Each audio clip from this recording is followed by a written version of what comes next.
उन्हें बोलना कि कोई पैसा नहीं लगता है और इतनी मिठास है कथा में, एक बार आप चलकर देखिए, कथा में आ जाइए।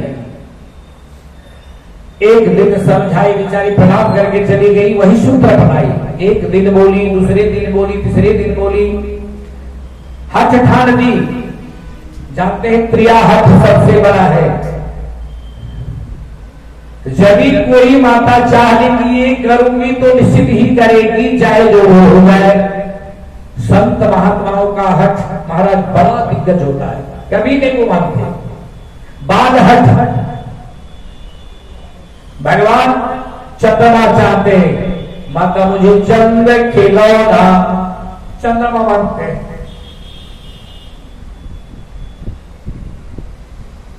बोलो भगवान की, गोविंद हरे गोपाल हरे गोविंद हरे गोपाल हरे गोविंद हरे गोपाल हरे गोविंद हरे गोपाल हरे दीप दयाल हरे प्रभु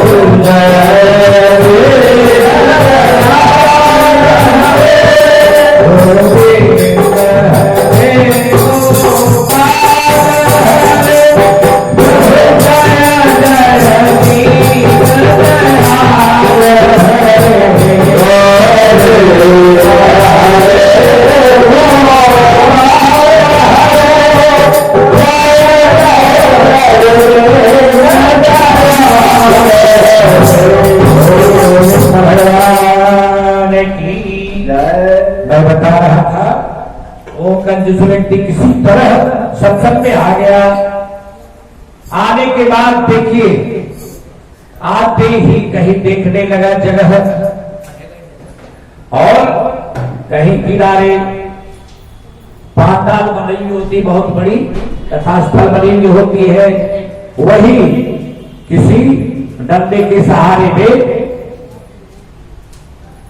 बैठ गया। बैठने के बाद धीरे धीरे उसे नींद आ गया। पहले दिन ही कथा में सो गया। तो जब सो गया, सब चले गए, अकेले वो केवल रह गया। उधर से भैरव जी महाराज आए और उसके मुख में लघु शंका कर दिए। अब तो उसे लवण छूट लगा, बेचैनी से जगा और खोजने लगा अपनी पत्नी को, कहां चली गई। कथा में तो ऐसा कही थी कि मीठापन रहता है, मुझे तो बिल्कुल कड़वा लगा, बिल्कुल लवण जैसा लगा, मीठापन तो है ही नहीं। अब तो पत्नी आई, बोली क्या लगा, बोले लवण जैसा लगे, मेरे मुंह में कोई घोल दिया हो, कथा में मिठास तो नहीं है। अब बेचारी समझ गई कि आप तो अकेले एकांत में सो गए, लेकिन कल आप आएंगे तो बीच में बैठेंगे, आगे बैठेंगे, तब जरूर मिठास आपको मिलेगा। धीरे धीरे दूसरे दिन आए और सबसे आगे बैठ गए। वहां भी अभ्यास नहीं था, कथा में नींद आ गई। नींद आ गई तो शक्कर का घोल दे गई थी ये बेचारी उनकी पत्नी, और जब नींद में मुंह खुला हुआ था तो शक्कर का घोल उनके मुख में दे दी। अब तो कथा समाप्ति के बाद अब तो बड़े प्रसन्न हुए, बोले कथा में तो सही में मिश्री का घोल है, अब कुछ नहीं सुने। बोले अब तो कथा में रोज आएंगे, और कथा में रोज आने लगे। उनकी भक्ति बढ़ गई। धीरे धीरे कथा के इतने बड़े रसिक हो गए, जो उनके दिशादानी कोई नहीं हुआ। प्रत्येक दिन दान ब्राह्मणों को, असहायों को दान देने लगे। बोल भक्तवत्सल भगवान की। तो दूसरे मंगल श्लोक में दासी ने कहा, धर्म कैसा हो, निश्चल, जिसमें प्रपंच नहीं हो। गोस्वामी तुलसीदास ने रामचरितमानस में बताया निर्मल मन जन सो मोहि पावा, निर्मल सो मोहि पावा,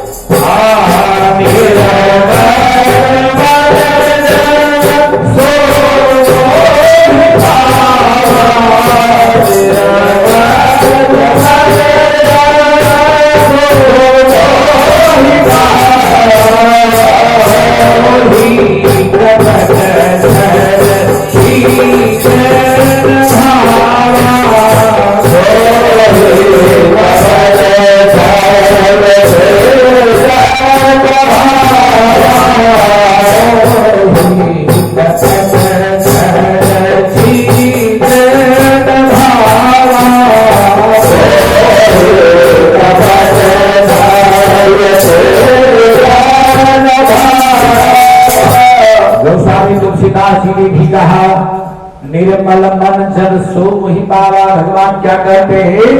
विशुद्ध मन से जो मेरा ध्यान करता है मैं उसी के पास आता हूं। निर्मल जन मन सो मोहि पावा, बोहि कपट छल छिद्र न भावा। जो कपट छल छल के साथ भगवान को भजता है भगवान उससे दूर हो जाते हैं।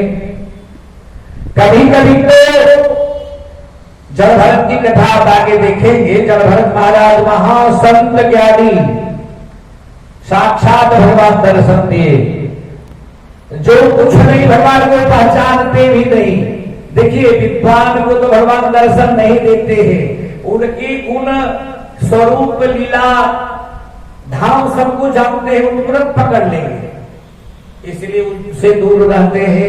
लेकिन जिनका मन पवित्र होता है और भगवान का ध्यान करते हैं भगवान तुरंत प्रकट होकर कृपा बरसाते हैं। बोल भक्तवत्सल भगवान की जय। तो मानसिक पूजन, मन से पूजा करें निर्मल मन से, कोई दिखावा की आवश्यकता नहीं।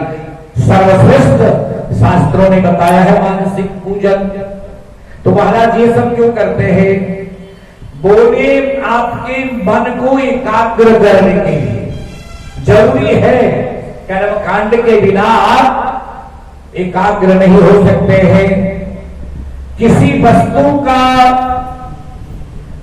निशाना साधने के लिए, लक्ष्य प्राप्ति के लिए उस वस्तु को बराबर निहारना होगा, देखना होगा।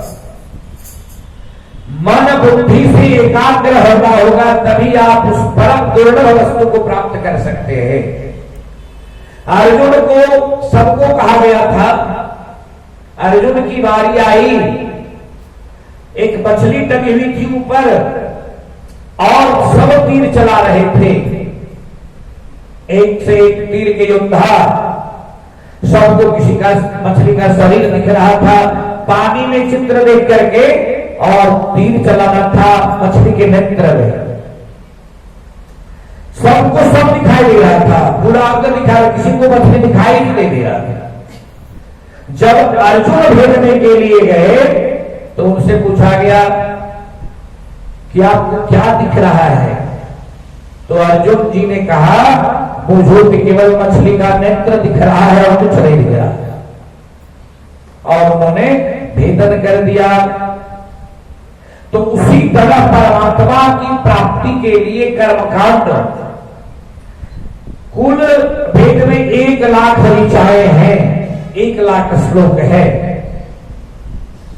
जिसमें 80,000 श्लोक कर्मकांड की है, 16,000 श्लोक ज्ञान कांड की है और 4,000 श्लोक उपासना कांड की है। उपासना कांड सबसे क्लिष्ट है, सब नहीं कर सकते। बड़े बड़े हठ योगी, असली धर्म जो गुफा में निहित है वही सब करते हैं। अपने नासिका और नाभि को एक कर देते हैं, इगला पिगला सुषुम्ना तीनों नाड़ी को एक कुंभक करके रेचक विधि से हजारों वर्ष तक जीते हैं और परमात्मा का ध्यान करते हैं। ऐसे परम योगी दुर्लभ भगवान के चित्र का, भगवान का दर्शन नहीं कर सकते, लेकिन जिसका मन निर्मल है वो साक्षात भगवान का दर्शन कर सकता है। बोले भक्तवत्सल भगवान की जय।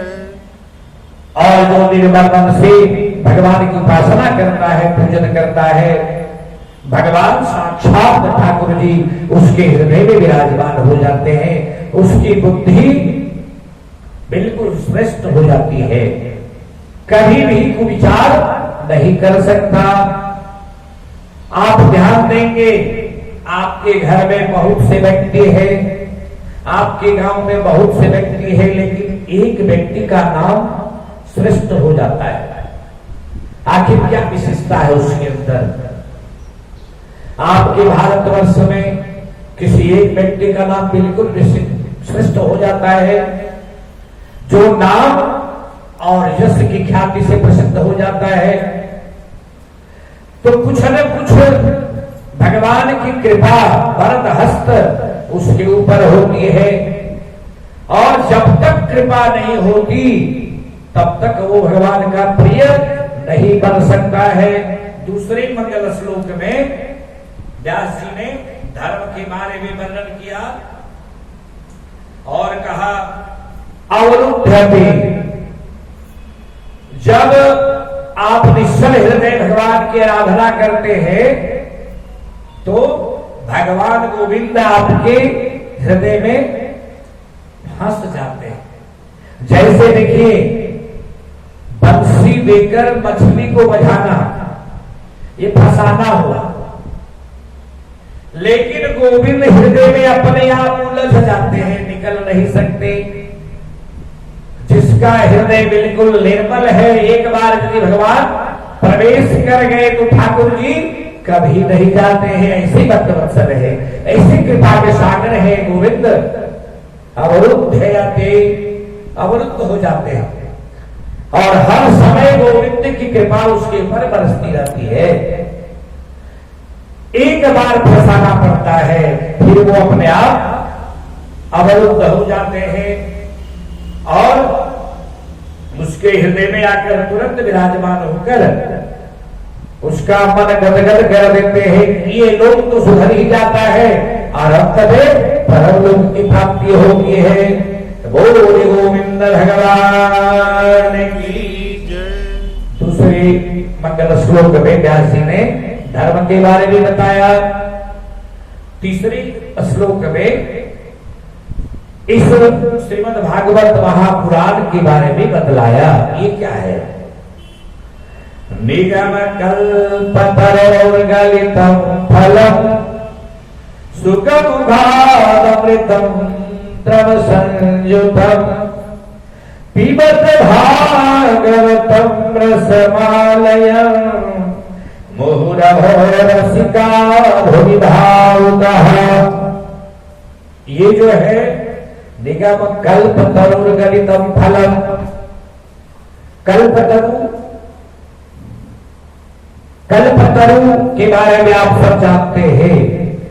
कल्पतरु के पास जाने से आप जो भी इच्छा करेंगे वो कल्पतरु पूरा कर देता है।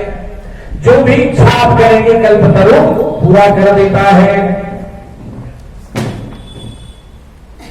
तो निगम कल्पतरुर्गलितं फलम्, ये श्रीमद् भागवत महापुराण के बारे में बताया गया कि वेदों का निचोड़ा हुआ, ये बिल्कुल पका हुआ सुंदर फल श्रीमद् भागवत महापुराण के रूप में जो उपस्थित है, ये है। इस फल को खाने में जरा भी सबसे सुंदर फल आम फल का राजा होता है। आम में छोटी गुठली, हम कहते भी आम फल है, सबसे ज्यादा रस आम फल में रहता है। तो व्यास जी कहते हैं निगम कल्पतरुर्गलितं फलम्, ये वेद वृक्ष, वेद कल्पतरु है। वेद वृक्ष का ये जो श्रीमद् भागवत महापुराण है वो पका हुआ फल है जिसमें कोई गुठली नहीं है, केवल रस ही रस भरा हुआ है। आम वृक्षों का फलों का राजा होता है लेकिन उसमें गुठली होता है, लेकिन ये ऐसा फल है, वेदों का निचोड़ा हुआ ऐसा फल, फला हुआ ऐसा फल, पका हुआ फल है, सुखमुखार अमृतम, इतना सुंदर रसमय फल है जो बिना गुठली का है, कोई गुठली नहीं है।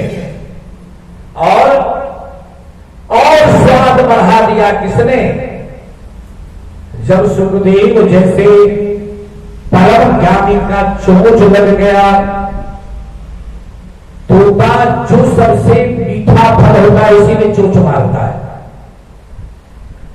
तो सुखदेव जी महाराज का जिसमें चोंच लग गया हो इसलिए और अमृत बन गया है। श्रीमद् भागवत महापुराण द्रव संयुतम, ये द्रवीभूत है, इसे निचोड़ने की आवश्यकता नहीं, ये बिल्कुल निचोड़ा हुआ रस है। पिबत भागवतम रसमालयम रसयालयम, जैसे विद्यालय विद्या का संग्रह होता है विद्यालय में, उसी तरह रस का ये आलय है, रस का भंडार है। पिबत भागवतम, ये भागवत रूपी कल्पतरों का पका हुआ फल का रस, पिबत भागवतम रसमालयम मुहुरहो, कभी भी पीते रहे रसिका। जो भागवत के रसिक है, बोले महाराज रसिक क्यों बताया गया? जो भागवत का रसिक नहीं है, जो एक नंबर का अहंकारी पाखंडी चोर लंपट है, क्या कथा श्रवण नहीं कर सकता? बोले बिल्कुल सुन सकता, श्रवण कर सकता है। रसिका भूरि भाव का, जिसकी भावना हो, जो सुनने की इच्छा रखता हो, तो इस रस को पीने के लिए आपको मुंह लगाने की आवश्यकता नहीं है, क्योंकि कल मैंने बताया था मुंह से पीने से उत्सर्जन करना पड़ता है, और ये रसायन, ये अमृत रस ऐसा है, व्यास जी महाराज कहते हैं इसे कैसे पियो? कान से पियो, पेट भी नहीं भरेगा। हो सकता है आप मुंह से पीने से एक समय ऐसा एक पेट आपका भर जाए, फिर आप अधिक पिए तो वमन भी कर सकते हैं, अपच भी हो सकता है। ये ऐसा रस है भागवत का, भगवान के परमानंद का ऐसा रस है जिसको आप कान से पीते रहो, रसिका भूभाव का, और अपने जीवन को धन्य बना लो। बोले गोविंद भगवान की। सुख मुख से छूने से अति मधुर हो गया। परीक्षित जी को शब्द का विष लगा है, शब्द का विष लगा, श्राप लग गया, और सुखदेव जी भागवत रूपी अमृत का रस पिला रहे हैं विष को झाड़ने के लिए, विष को उतारने के लिए। आज वहीं पर हम पहुंच रहे हैं। यह भागवत शब्दमय अमृत है, एक एक अक्षर में भगवान गोविंद विराजमान है। एक अमृत रस सुखदेव जी जब परीक्षित को पिलाते हैं तो जो है बिल्कुल आनंदमय, दुनिया का भाव उन्हें नहीं रहता, और हमें मरना भी है ये भूल जाते हैं। आगे आप कथा श्रवण करेंगे। अमृत उतारा है और मृत्यु का भी उतर गया। परीक्षित जी को पता भी नहीं चला कि कब प्राण शरीर से निकल गया, जरा भी भान नहीं हुआ। उन्हें ज्ञान हो गया ये पंचतत्व से विरचित शरीर ये पुराने वस्त्र की तरह उतार कर फेंकने वाला है, जहां है वहीं जाकर विलीन हो जाएगा। आत्मा तो अमर है, ये मरती नहीं है। इसीलिए संत का अमृत जैसे ही परीक्षित जी पिए गदगद हो गए। पृथ्वी पर बहुत से व्यक्ति दुखी है, जीव दुखी है। कैसे? अपने कारण से। भगवान कहते हैं जी जथाम्मा प्रपद्यन्ते तांस्तथैव भजाम्यहम्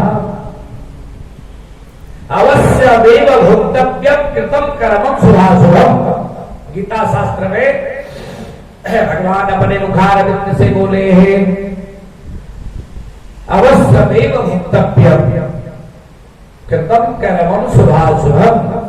जीव अपने किए हुए कर्मों का फल स्वयं भोगता है, उसे कोई दूसरा नहीं भोगता। यदि आप अच्छा कर्म किए हैं तो अच्छा ही फल मिलेगा।